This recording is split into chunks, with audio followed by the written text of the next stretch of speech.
150 வருஷமா தொடர்ந்து அணையாம எரிகிற ஒரு அடுப்பை பத்தி தெரியுமா?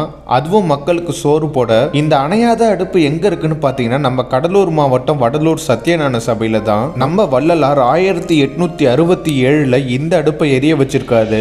அதுல இருந்து தொடர்ந்து இன்னுமே அணையாம எரிஞ்சுக்கிட்டு இருக்கு. வள்ளலாரோட நோக்கமே யாருக்குமே பசியே இருக்கக்கூடாதுன்னு தான் இந்த அடுப்பை உருவாக்கி அதன் மூலம் அன்னதானம் பண்ணி எல்லாருக்குமே கொடுத்தாரு. இந்த இடத்தை ஆரம்பிக்கும் போது பல பேர்கிட்ட நிலங்களை வாங்கி அதுல இருந்து வர பொருட்களை வச்சுதான் சமைச்சு போட்டிருக்காரு. ஆனா உலகம் முழுக்கவே இன்னைக்கு பல பேர் இந்த சபைக்கு பொருட்களை அனுப்பிட்டு இருக்காங்க. ஒரு மனிதனோட அடிப்படை தேவையே உணவு தான். அந்த உணவுக்காண்டி 150 ஆண்டுகளுக்கு முன்னாடி பற்ற வைக்கப்பட்ட அடுப்பு இன்னைக்குமே எரியுது. ரொம்பவே சந்தோஷம். தொடர்ந்து அணைய விடாம அந்த நற்செயலை செஞ்சு வர எல்லாருக்குமே ரொம்ப நன்றி. ஒரு நாளைக்கு ஆயிரக்கணக்கான மக்கள் இந்த சபையில அன்னதானம் உட்கொள்றாங்க. காலையில 7:30 மணி, மதியம் 12 மணி, ராத்திரி 7:30 மணின்னு சொல்லிட்டு 3 வேளையும் அறுசுவை உணவு இங்க அன்னதானமா வழங்கப்படுது. இந்த அற்புதமான வீடியோவை எல்லாருக்குமே ஷேர்